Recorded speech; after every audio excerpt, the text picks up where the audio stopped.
ओम शांति।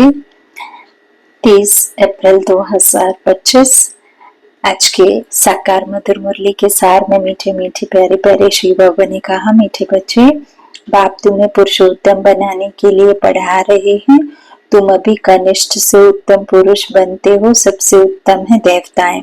प्रश्न है, यहाँ तुम बच्चे कौन सी मेहनत करते हो जो सतयुग में नहीं होगी। उत्तर में पापा ने कहा, यहाँ देह सहित देह के सब संबंध को भूल आत्माभिमानी हो। शरीर छोड़ने में बहुत मेहनत करनी पड़ती है।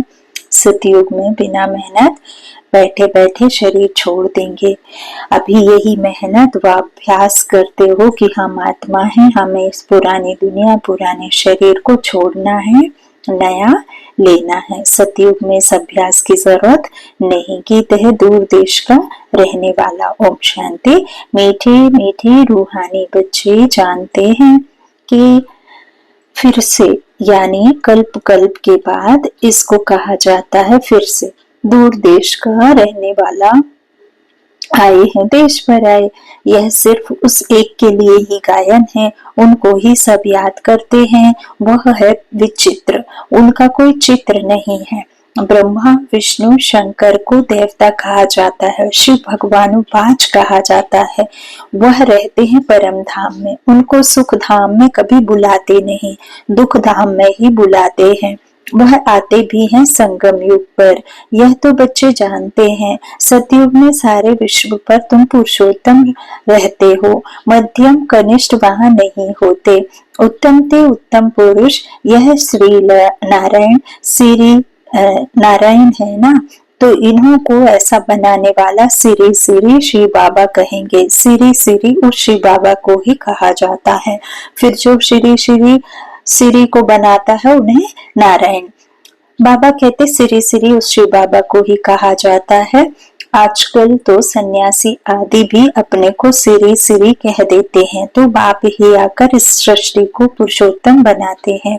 सतयुग में सारे सृष्टि में उत्तम ते उत्तम पुरुष रहते हैं। उत्तम ते उत्तम और कनिष्ठ से कनिष्ठ का फर्क इस समय तुम समझते हो। कनिष्ठ मनुष्य अपनी निचाई देखते हैं। अभी तुम समझते हो हम क्या थे, अब फिर से हम स्वर्गवासी पुरुषोत्तम बन रहे हैं। यह है ही संगम युग। तुमको खातरी है कि यह पुरानी दुनिया नई बननी है। पुरानी सो नई, नई सो पुरानी जरूर बनती है। नई को सतयुग, पुरानी को कलयुग कहा जाता है। बाप है ही सच्चा सोना, सच कहने वाला। तो पुरानी सो नई, नई सो पुरानी जरूर बनती है। नई को सतयुग, पुरानी को कलयुग कहा जाता है। बाप है ही सच्चा सोना, सच कहने वाला। उनको ट्रुथ कहते हैं, सब कुछ सत्य बताते हैं। यह जो कहते हैं ईश्वर सर्वव्यापी है, यह झूठ है। अब बाप कहते हैं झूठ ना सुनो, hear no evil, see no evil. राज विद्या की बात अलग है, वह तो है ही अल्पकाल सुख के लिए। दूसरा जन्म लिया फिर नए सिर पढ़ना पड़े, वह है अल्पकाल का सुख। यह है 21 जन्म का, 21 पीढ़ी के लिए। पीढ़ी बुढ़ापे को कहा जाता है। वहां कभी अकाले मृत्यु नहीं होता। वहां बाबा कहते हैं सभी की आयु 150 होती। यहाँ तो देखो कैसे अकाले मृत्यु होती रहती है, एक ज्ञान में भी मर जाते हैं। तुम अभी काल पर जीत पहन रहे हो, जानते हो वह है अमर लोक, यह है मृत्यु लोक। यहाँ वहां तो जब बूढ़े होते हैं तो साक्षात्कार होता है। हम यह शरीर छोड़ जाए बच्चा बनेंगे, बुढ़ापा पूरा होगा और शरीर छोड़ देंगे। नया शरीर मिले तो वह अच्छा ही है ना, बैठे बैठे खुशी से शरीर छोड़ देते हैं। यहाँ तो उस अवस्था में रहते शरीर छोड़ने लिए मेहनत लगती है। यहाँ की मेहनत वहां फिर कॉमन हो जाती है। यहाँ देह सहित जो कुछ सबको भूल जाना है, अपने को आत्मा समझना है, इस पुरानी दुनिया को छोड़ना है, नया शरीर लेना है। आत्मा सत्व प्रधान थी तो सुंदर शरीर मिला, फिर कामचिता पर बैठने से काले तमो प्रधान हो गए तो शरीर भी सांवरा मिलता है। सुंदर से श्याम बन गए। कृष्ण का नाम तो कृष्ण ही है, फिर उनको श्याम सुंदर क्यों कहते हैं? चित्रों में भी कृष्ण का चित्र सांवरा बना देते हैं, परंतु अर्थ नहीं समझते। अब तुम समझते हो सतो प्रधान थे तो सुंदर थे, अभी तमो प्रधान श्याम बने हैं। सतो प्रधान को पुरुषोत्तम कहेंगे, तमो प्रधान को कनिष्ठ कहेंगे। बाप तो एवर प्योर है, वह आते ही हैं हसीन बनाने, मुसाफिर है ना, कल्प कल्प आते हैं, नहीं नहीं तो पुरानी दुनिया को नया कौन बनाएंगे। यह तो पतित छिछी दुनिया है, इन बातों को दुनिया में कोई नहीं जानते। अब तुम जानते हो, बाप हमको पुरुषोत्तम बनाने लिए पढ़ा रहे हैं, फिर से देवता बनने लिए हम सो ब्राह्मण बने हैं। तुम हो संगम युगी ब्राह्मण। दुनिया यह नहीं जानती कि अब संगम युग है। शास्त्रों में लाखों वर्ष कल्प की आयु लिख दी है, तो समझते हैं कलयुग तो अभी बच्चा है। अभी तुम दिल में समझते हो हम यहाँ आए हैं उत्तम से उत्तम, कलयुगी पतित से सतयुगी पावन। दुनिया यह नहीं जानती। बाबा कहते ना, किसी को नहीं पता कि अभी ये संगम है। शास्त्रों में तो कुछ भी लिख दिया, तो समझते हैं कलयुग तो अभी बच्चा है। अभी तुम दिल में समझते हो हम यहाँ आए हैं उत्तम ते उत्तम, कलयुगी पतित से सतयुगी पावन, मनुष्य से देवता बनने लिए, है ना, नर से नारायण बनने। ग्रंथ में भी महिमा है, मूत पतीले कपड़ धोए, परंतु ग्रंथ पढ़ने वाले भी अर्थ नहीं समझते। इस समय तो बाप आकर सारी दुनिया के मनुष्य मात्र को साफ करते हैं। तुम उस बाप के सामने बैठे हो, बाप ही बच्चों को समझाते हैं। यह रचता और रचना की नॉलेज और कोई जानते ही नहीं। बाप ही ज्ञान का सागर है, वह सत्य है, चैतन्य है, अमर है, पुनर्जन्म रहित है, शांति का सागर, सुख का सागर, पवित्रता का सागर है। उनको ही बुलाते हैं कि आकर यह वर्षा दो। तुमको अभी बाप 21 जन्मों के लिए वर्षा दे रहे हैं। यह है अविनाशी पढ़ाई, पढ़ाने वाला भी अविनाशी बाप है।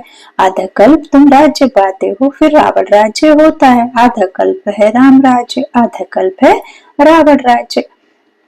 प्राणों से प्यारा एक बाप ही है, क्योंकि वही तुम बच्चों को सब दुखों से छुड़ाए अपार सुख में ले जाते हैं। तुम निश्चय से कहते हो वह हमारा प्राणों से प्यारा पारलौकिक बाप है। प्राण आत्मा को कहा जाता है और उसके पिता को प्राण पिता। तो प्यारा पारलौकिक बाप है, प्राण आत्मा को कहा जाता है।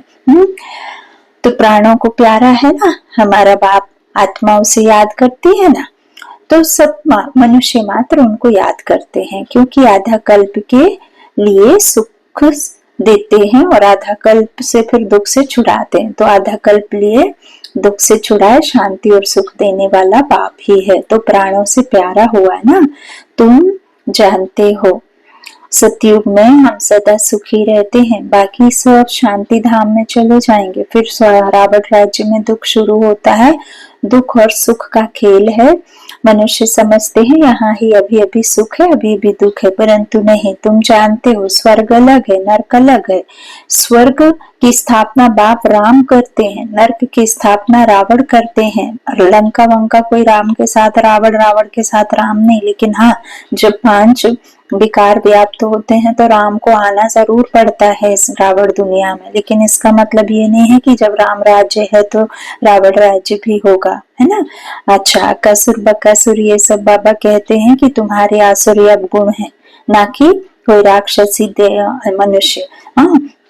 तो इस तरह से बाबा कहते हैं अवगुण को ही जो करना शुरू करता है, अवगुणों को आसुरी प्रवृत्ति वाला, है ना। इस तरह से ये रावण की दुनिया के अवगुणों की वजह से ही उसे फिर रावण राज्य कहा। लेकिन ऐसा नहीं 10 सिर वाला या कोई अकासुर बकासुर सींगोंगे वाला राक्षस कोई होता नहीं है। तो बाबा बच्चों से कहते हैं कि नर्क अलग है, स्वर्ग की स्थापना तो राम करते, नर्क की रावण, जिसको फिर वर्ष वर्ष जलाते हैं। परंतु क्यों जलाते हैं, क्या चीज है, कुछ नहीं जानते। कितना खर्चा करते हैं, कितनी कहानियां बैठ सुनाते। राम की सीता भगवती को रावण ले गया, मनुष्य भी समझते हैं ऐसा हुआ होगा। अभी तुम सबका ऑक्यूपेशन जानते हो, यह तुम्हारी बुद्धि में नॉलेज है। सारे वर्ल्ड की हिस्ट्री ज्योग्राफी को कोई भी मनुष्य मात्र नहीं जानते होंगे, बाप ही जानते हैं। उनको वर्ल्ड का रचयिता भी नहीं कहेंगे, वर्ल्ड तो है ही। बाप सिर्फ आकर नॉलेज देते हैं कि यह चक्र कैसे फिरता है। भारत में इन लक्ष्मी नारायण का राज्य था, फिर क्या हुआ, देवताओं ने कोई से लड़ाई की क्या? कुछ भी नहीं। आधा कल्प बाद रावण राज्य शुरू होने से देवताएं वाम मार्ग में चले जाते हैं। बाकी ऐसे नहीं कि युद्ध में कोई ने हराया, लश्कर आदि की कोई बात नहीं, ना लड़ाई से राज्य लेते हैं ना गंवाते हैं। यह तो योग में रह पवित्र बन पवित्र राज्य तुम स्थापन करते हो, बाकी हाथ में कोई चीज नहीं। यह है डबल अहिंसा। एक तो पवित्रता की अहिंसा, दूसरा तुम किसको दुख नहीं देते मनसा वाचा कर्मणा। सबसे कड़ी हिंसा है काम कटारी की, जो ही आदि मध्य अंत दुख देती है। रावण के राज्य में ही दुख शुरू होता है, बीमारियां शुरू हो जाती, कितनी ढेर बीमारियां हैं, अनेक प्रकार की दवाइयां निकलती रहती हैं, रोगी बन पड़े हैं ना। तुम इस योग बल से 21 जन्मों के लिए निरोगी बनते हो। वहां दुख की बीमारी का नाम निशान नहीं रहता, उसके लिए तुम पढ़ रहे हो। बच्चे जानते हैं भगवान हमको पढ़ाकर भगवान भगवती बना रहे हैं। पढ़ाई भी कितनी सहज है, आधा पौना घंटा में सारे चक्र का नॉलेज समझा देते हैं। 84 जन्म भी कौन कौन लेते हैं यह तुम जानते हो। भगवान हमको पढ़ाते हैं, वह है ही निराकार, सच्चा सच्चा उनका नाम है शिव। कल्याणकारी है ना, सर्व का कल्याणकारी, सर्व का सदगति दाता, ऊंचते ऊंच बाप, ऊंचते ऊंच मनुष्य बनाते हैं बाप बढ़ाकर, होशियार बनाए अब कहते हैं जाकर पढ़ाओ। इन ब्रह्मा कुमार कुमारियों को पढ़ाने वाला शिव बाबा है। ब्रह्मा द्वारा तुमको अडॉप्ट किया है। प्रजापिता ब्रह्मा कहाँ से आया, इस बात में ही मूंझते हैं। इनको अडॉप्ट किया कहते हैं बहुत जन्मों के अंत में। अब बहुत जन्म किसने लिए? इन लक्ष्मी नारायण ने ही पूरे 84 जन्म लिए हैं। इसलिए कृष्ण के लिए क्या देते हैं? श्याम सुंदर। हम सो सुंदर थे, फिर 2 कला कम हुई, कला कम होते होते अभी 9 कला हो गए हैं। अभी तमो प्रधान से फिर सतो प्रधान कैसे बने? बाप कहते मुझे याद करो तो तुम पावन बन जाएंगे। यह भी जानते हो यह रुद्र ज्ञान यज्ञ है। अब यज्ञ में चाहिए ब्राह्मण। तुम सच्चे ब्राह्मण हो, सच्ची गीता सुनाने वाले, इसलिए तुम लिखते हो सच्ची गीता पाठशाला। उस गीता में तो नाम ही बदल दिया है। हाँ, जिन्होंने जैसे कल्प पहले वर्षा लिया था वही आकर लेंगे। अपने दिल से पूछो, हम पूरा वर्षा ले सकेंगे? मनुष्य शरीर छोड़ते हैं तो हाथ खाली जाते हैं, वह विनाशी कमाई तो साथ में चलनी नहीं है। तुम शरीर छोड़ेंगे तो हाथ भर दो, क्योंकि 21 जन्मों के लिए तुम अपनी कमाई जमा कर रहे हो। मनुष्यों की तो सारी कमाई मिट्टी में मिल जाएगी। इससे तो हम क्यों ना ट्रांसफर कर बाबा को दे देवे। जो बहुत दान करते हैं वह तो दूसरे जन्म में साहूकार बनते हैं, ट्रांसफर करते हैं ना। अभी तुम 21 जन्मों के लिए नई दुनिया में ट्रांसफर करते हो, तुमको रिटर्न 21 जन्मों के लिए मिलता है। वह तो एक जन्म लिए अल्पकाल के लिए ट्रांसफर करते हैं, तुम तो ट्रांसफर करते हो 21 जन्मों के लिए। बाप तो है ही दाता, यह ड्रामा में नोंद है। जो जितना करते हैं वह पाते हैं। वह इनडायरेक्ट दान करते हैं तो अल्पकाल के लिए रिटर्न मिलता है, यह है डायरेक्ट। अभी सब कुछ नई दुनिया में ट्रांसफर करना है। इनको ब्रह्मा को देखा कितनी बहादुरी की। तुम कहते हो सब कुछ ईश्वर ने दिया, अब बाप कहते हैं यह सब हमको दो। हम तुमको विश्व की बादशाही देते हैं। बाबा ने तो फट से दे दिया, शिव बाबा को ब्रह्मा बाबा ने फट से दे दिया, सोचा नहीं, फुल पावर दे दी। हमको विश्व की बादशाही मिलती है, यह नशा चढ़ गया। बच्चों आदि का कुछ भी ख्याल नहीं किया। देने वाला ईश्वर है तो फिर किसी का रेस्पॉन्सिबल थोड़े ही रहे। 21 जन्मों के लिए 21 जन्म के लिए ट्रांसफर कैसे करना होता है, इस बाप को ब्रह्मा बाबा को देखो।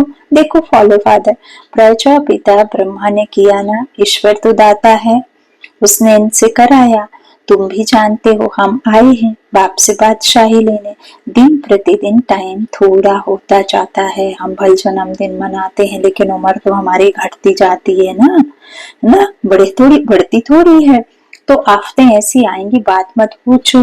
व्यापारियों का सांस तो मुट्ठी में रहता है, कोई जमघट ना आ जाए। सिपाही का मुंह देखा, देख मनुष्य बेहोश हो जाते हैं, आगे चल बहुत तंग करेंगे, सोना आदि कुछ भी रखने नहीं देंगे, बाकी तुम्हारे पास क्या रहेगा, पैसे ही नहीं रहेंगे जो कुछ खरीद सको, नोट आदि भी चल ना सके, राज्य बदल जाता है, पिछाड़ी में बहुत दुखी हो मरते हैं, बहुत दुख के बाद फिर सुख होगा।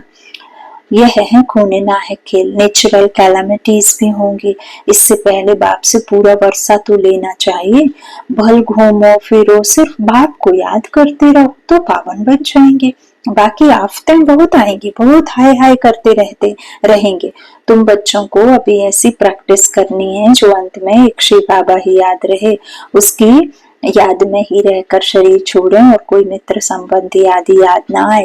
यह प्रैक्टिस करनी है, बाप को ही याद करना है और नारायण बनना है। यह प्रैक्टिस बहुत करनी पड़े, नहीं तो बहुत पछताना पड़ेगा। और कोई की याद आई तो ना पास हुआ, जो पास होते हैं वही विजय माला में पिरोए जाएंगे। अपने से पूछना चाहिए बाप को कितना याद करते हैं। कुछ भी हाथ में होगा तो वह अंतकाल याद आएगा, हाथ में नहीं होगा तो याद भी नहीं आएगा। बाप कहते हैं हमारे पास तो कुछ भी नहीं है, यह हमारी चीज नहीं है, उस नॉलेज के बदले यह लो तो 21 जन्म के लिए वर्षा मिल जाएगा, नहीं तो स्वर्ग की बादशाही गवा देंगे। तुम यहाँ आते ही हो बाप से वर्षा लेने, पावन तो जरूर बनना पड़े, नहीं तो मजा नहीं आएगा, नहीं तो सजा खाकर हिसाब किताब चुकतू कर जाएंगे। पद कुछ नहीं मिलेगा, श्रीमत पर चलेंगे तो कृष्ण को गोद में लेंगे। कहते हैं ना कृष्ण जैसा पति मिले व बच्चा मिले। कोई तो अच्छी रीति समझते हैं, कोई फिर उल्टा सुल्टा बोल देते हैं। अच्छा मीठे मीठे सिकिल दे बच्चों प्रति माता पिता बाप दादा का याद प्यार और गुड मॉर्निंग। रूहानी बाप की रूहानी बच्चों को नमस्ते। हम रूहानी बच्चों की रूहानी माता पिता बाप दादा को याद प्यार और गुड मॉर्निंग। धारणा के लिए मुख्य सार है। पहला बाबा ने कहा जैसे ब्रह्मा बाबा ने अपना सब कुछ ट्रांसफर कर फुल पावर बाप को दे दी, सोचा नहीं ऐसे फॉलो फादर कर 21 जन्मों की प्रारब्ध जमा करनी है। दूसरा प्रैक्टिस करनी है अंतकाल में एक बाप के सिवाय और कोई भी चीज याद ना आए, हमारा कुछ नहीं सब बाबा का है। इसी स्मृति से पास हो माला में आना है। वरदान दिया बाबा ने मनसा पर फुल अटेंशन देने वाले चढ़ती कला के अनुभवी विश्व परिवर्तक भव। अब समय है लाइट बनने का, अब लास्ट समय में मनसा द्वारा ही विश्व परिवर्तन के निमित्त बनना है। इसलिए अब मनसा का एक संकल्प भी व्यर्थ हुआ तो बहुत कुछ गंवाया। एक संकल्प को भी साधारण बात ना समझो। वर्तमान समय संकल्प की हलचल भी बड़ी हलचल गिनी जाती है, क्योंकि अब समय बदल गया ना, पुरुषार्थ की गति भी बदल गई, तो संकल्प में ही फुल स्टॉप हो चाहिए।